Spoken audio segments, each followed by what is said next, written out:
ज़ालमियम channel में खुशामदीद। आज के इस ब्लॉग में हम बात करेंगे कराची के मुज़ाफ़ाती जो एरिया हैं, साइट एरियाज़ जिसको कहते हैं, उसके सिनेमाज़ के ऊपर। और इस ब्लॉग में बात होगी कुमार सिनेमा पे, रॉक्सी, निगार, किस्मत, सोसाइटी, फिल्मिस्तान, नोवेल्टी, चमन और नायाब सिनेमा के ऊपर।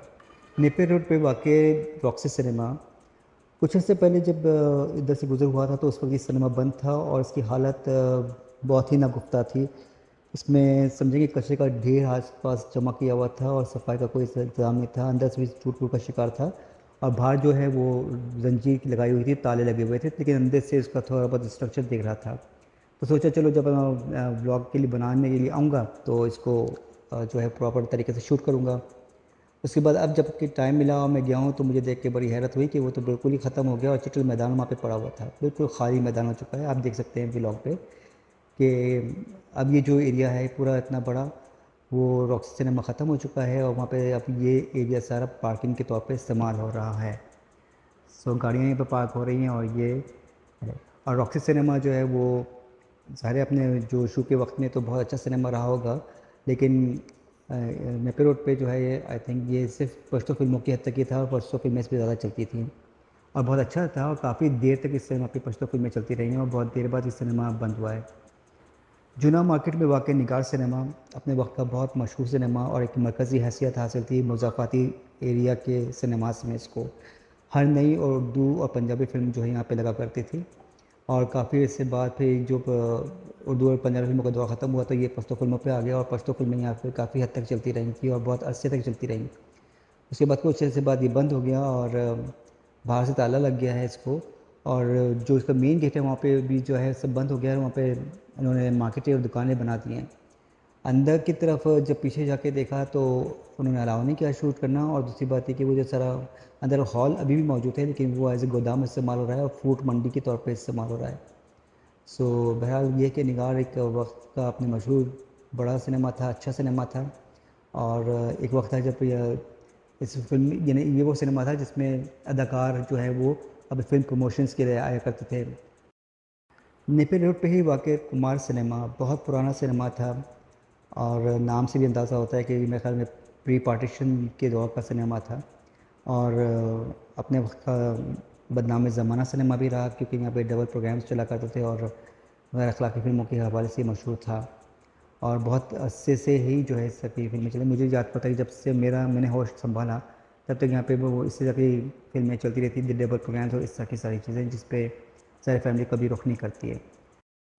सिविल अस्पताल से नज़दीक किस्मत सिनेमा और ये भी बहुत पुराना सिनेमा था। इसका तस्वीर आप देख सकते हैं कि इसकी तो स्ट्रक्चर भी ऐसा प्री पार्टीशन के दौर की जो है बुनियाद लगता है कि उस तरह का दौर का स्ट्रक्चर बना हुआ था इसका और मुझे याद नहीं पड़ता कि सिनेमा कभी देखा हो क्योंकि उस वक्त इतने शो नहीं था, लेकिन अब तो ये ख़त्म हो गया। और ये सिनेमा की ख़ास बात यह है कि जब पाकिस्तान की पहली फ़िल्म तेरी याद थी जो 1948 में रिलीज़ हुई, वो उसका मेन सिनेमा ये था।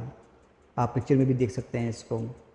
तो किस्मत सिनेमा पे जो है वो तेरी याद फिल्म रिलीज़ हुई थी और इसके हीरोइन जो थे हीरोइन जो थी वो आशा भोसले थी और हीरो जो थे वो नासिर खान साहब थे, दिलीप कुमार साहब के भाई। सो ये फ़िल्म उस वक्त रिलीज़ हुई थी। अब तो ये सिनेमा ख़त्म हो गया और यहाँ पे रिहायशी फ्लैट्स बन गए हैं और रिहायशी फ्लैट्स भी जो है वो अब काफ़ी पुराने हो चुके हैं। दसबिला पे वाक़ सोसाइटी सिनेमा, ये सिनेमा अपने वक्त से ही जो है एक मरकज़ी हैसियत रखता था साइट सिनेमाज़ में। उर्दू फ़िल्में काफ़ी चली यहाँ पे, पंजाबी फ़िल्में भी चलती रही होंगी और मैंने जब से यानी बचपन से जब देखते आया तो ये पश्तो फ़िल्मों के लिए ही मखसूस था। इसलिए पश्तो फ़िल्में ही चला करती थी, बदर मोनीन और यास्मीन अख़र की फ़िल्में और उसके बाद इसको बंद कर दिया गया। लेकिन उसके बाद इस पे यहाँ कुछ बना नहीं, अब तक ये मैदान ही रहा है और अब काफ़ी अर्से ओपन एरिया रहने के बाद अब इसको जो है वो गेट लगा के बंद कर दिया गया है। तीन हटीक पे वाक़ सिनेमा फ़िल्मिस्तान। फ़िल्मिस्तान जो है वो अपने वक्त का ये भी एक मशहूर सिनेमा था और उर्दू फ़िल्में यहाँ पे तवातर के साथ लगा करती थी, यहाँ पे फ़िल्में आया करते थे और उसके बाद ये सिनेमा बंद हुआ, काफ़ी जैसे कि बंद ही पड़ा रहा और अब जो है ये आलीशान रिहायशी फ्लैट्स बन रहे हैं यहाँ पे और बहुत ही ऊंची बिल्डिंग बन गई है यहाँ पे। फिल्मिस्तान से थोड़ा आगे जाएँ तो फिर उल्टे हाथ पे नोवेल्टी सिनेमा था और ये भी जो सिनेमा है ये देखने में बहुत खूबसूरत था। फिल्म में नॉवेल्टी दोनों की बात ये थी कि उनका बड़ा खुला मैदान था जहाँ पे पार्किंग का बहुत अच्छा इंतज़ाम था। नॉवेल्टी सिनेमा जो है वो फिर बाद में ट्रक स्टैंड के तौर पे इस्तेमाल होता रहा और बंद ही रहा। उसके बाद अब ये यहाँ पे फ्लैट्स बन गए हैं।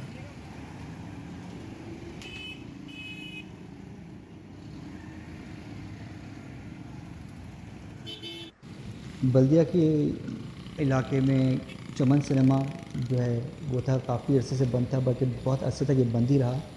जबकि अपने वक्त में ये बंद भी होता रहा, खुलता भी रहा, और उस पर इंग्लिश फिल्में भी चला करती थी, उर्दू भी चल रहा होंगी अपने वक्त में, और पश्तो फिल्मों के लिए भी मखसूस रहा। लेकिन फिर ये बंद ही रहा ज़्यादातर। बहुत कम मुझे याद पड़ता है कि आते जाते देखा हो कि ये यहाँ पे कोई फिल्म चल रही थी, लेकिन ज़्यादातर इसको मैंने बंद ही देखा। और अभी भी उम्मीद थी कि चलो ये बंद स्ट्रक्चर पड़ा होगा, लेकिन जब यहाँ पे आके देखा तो ये भी बिल्कुल ही मैदान बन चुका है।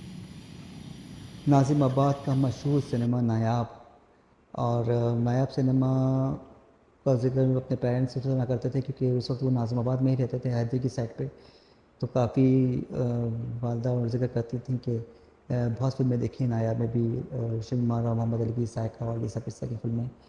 सो अपने वक्त का मशहूर सिनेमा था, फैमिली के लिए बहुत अट्रैक्शन रखता था, नाज़िमाबाद के लोगों के लिए बड़ा अट्रैक्शन रखता था सिनेमा को। जब मैंने विज़िट किया अंदर जाके तो इसकी लोकेलिटी बहुत प्यारी है, बहुत अच्छा कुशादा सिनेमा लगा अपने वक्त का।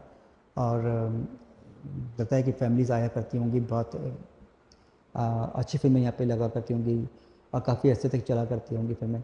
अभी कुछ अर्से बाद मेरे ख्याल में इसके बाद इधर डबल प्रोग्राम भी चलना शुरू हो गए थे। और बहरहाल सिनेमा का तो अब जिस तरह के हाल है, तो ये सिनेमा भी मुतासर हुआ और बंद हो गया। और उसके बाद अभी भी स्ट्रक्चर इसका मौजूद है, लेकिन यहाँ पे फिर ये शादी शादी हॉल के तौर पे इस्तेमाल होता रहा, जो इसका पूरा मेन हॉल है वहाँ पे। और अब जो है ये पार्किंग के तौर पे इस्तेमाल हो रहा है। अंदर जब सिनेमा का स्ट्रक्चर के अंदर विज़िट किया तो सिनेमा का स्ट्रक्चर मौजूद तो है, लेकिन ज़ाहिर है अब वो बिल्कुल गैर फ़ाल है, और ना ये बहाल हो सकता है, उस हालत में है। इसका स्क्रीन का भी एरिया देखा, और स्क्रीन के पास भी अगर आप देखें तो, और अगर स्क्रीन के पास भी आप ये एरिया देखें तो इसके ऊपर 1968 का वो लिखा हुआ है। इसमें आप वाज़ेह तौर पे देख सकते हैं तस्वीर में। तो ये इसका मतलब है कि 68 में बना है ये सिनेमा। और इसकी गैलरीज भी देखें यहाँ से, सारा कुछ इसका ब्लॉग में आप देख सकते हैं किससे मैंने पूरा पिक्चराइज़ किया है। उसके बाद ऊपर जाके भी जब देखा, इसका प्रोजेक्शन हॉल देखा, पोस्टर्स भी लगे हुए थे, उसके भी कुछ बाक़ियात मौजूद थे कि यहाँ पे पोस्टर्स लगे हुए थे, कैंटीन था। तो इस हवाले से देखा जाए तो अभी भी कुछ स्ट्रक्चर ऐसा है, कुछ खूबसूरती है उसके अंदर। लेकिन ज़ाहिर है अब तो घास फूस हो गई है, क्योंकि बंद ही रहा है। आगे क्या है इसका इरादा, वहाँ पे कोई ऐसे साहब मौजूद नहीं थे जिसके बारे में डिटेल्स दे सकते हैं। सुना है कि कोई जो इनके ऑनर्स हैं वो आते हैं, यहाँ बैठते हैं, तो कोशिश करेंगे कि उस ऑनर से भी हम बातचीत कर सकें, उसके बारे में, सिनेमा के बारे में जो मालूमात हासिल हों, कि वो जो क्या कहते हैं ना, याददाश्त के तौर पे जो शेयर की जाती है, वो अगर आपको मालूम हो और यहाँ पे आपके साथ शेयर की जाए तो यकीन आपको पसंद आएगा। लेकिन वो वक्त भी तो दें, और इंटरव्यू इंशाल्लाह हुआ तो मैं ज़रूर उनका इंटरव्यू करूँगा। और ये भी जानना चाहूँगा कि अब आगे क्या देखते हैं, इतनी बड़े जगह जो है नायब सिनेमा को, क्या उसको बहाल करेंगे कि नहीं करेंगे, और कब बहाल नहीं करते तो क्या इरादा है कि क्या यहाँ पे भी इसको गिरा के शॉपिंग प्लाजा बनाएंगे, या रिहायशी फ्लैट्स बन जाएगा, क्या है। लेकिन बहरहाल मुझे अच्छा लगा नायाब सिनेमा का। मुझे तो यही उम्मीद थी कि ये भी ख़त्म हो गया होगा, अब फ्लैट्स बन चुके होंगे। लेकिन जो ख्वाहिश थी वो ख्वाहिश इस हद तक पूरी हुई कि आज नायाब सिनेमा को विज़िट किया मैंने, और जब इसको देखा तो अंदर जाके ऐसी फीलिंग आई थी जैसे अभी शो शुरू होगा, अभी लोगों की कतारें लग जाएंगी, अभी टिकट बिकना शुरू हो जाएंगे, और इस तरह की चीज़ें थी। बहरहाल इन सब चीज़ों की मौजूदगी एक खूबसूरती होती है अपनी, शहर की भी खूबसूरती में इजाफा करते हैं, एक कल्चर का भी हिस्सा है, इसे प्रमोट होना चाहिए। और इसके जो होर्डिंग्स थे वो लोगों में बड़े मकबूल हुआ करते थे, आते जाते लोग देखा करते थे और प्लान किया करते थे कि इस फिल्म में जाना है, उस फिल्म में जाना है। हाउसफुल के बोर्ड लगा करते थे, एडवांस बुकिंग हुआ करती थी, फिल्म के जो है वो रेडियो प्रोग्राम्स चला करते थे। सो कई यादें हैं, कई स्टाइल हुआ करते थे मार्केटिंग के और पब्लिसिटी के। तो अब तो सारा ट्रेंड ही चेंज हो गया है। ये मेरी कोशिश आपको कैसी लगी ज़रूर बताइएगा कमेंट्स में, लाइक कीजिए इस ब्लॉग को, और सब्सक्राइब कीजिए मेरे चैनल को अगर आपने अब तक नहीं किया तो। क्योंकि आपका ताउन, आपके लाइक्स, आपके कमेंट्स जो हैं वो जब अप्रिशिएट करते हैं, आप तारीफ़ करते हैं, तो एक ऐसा फ्यूल यूज़ होता है, ऐसा लगता है कि एक एनर्जी मिल जाती है, और जो मेहनत की है वो वसूल हो जाती है। सो जिन्होंने अब तक ये व्लॉग देखा उन सबका बहुत बहुत शुक्रिया, जिन्होंने लाइक किया उनका भी बहुत बहुत शुक्रिया, जिन्होंने सब्सक्राइब किया उनका भी बहुत बहुत शुक्रिया। और प्लीज़ इस ब्लॉग को आगे भी शेयर कीजिए ताकि जो सिनेमा शायकीन हैं वो इस चीज़ को देखें और इन्जॉय करें। शुक्रिया।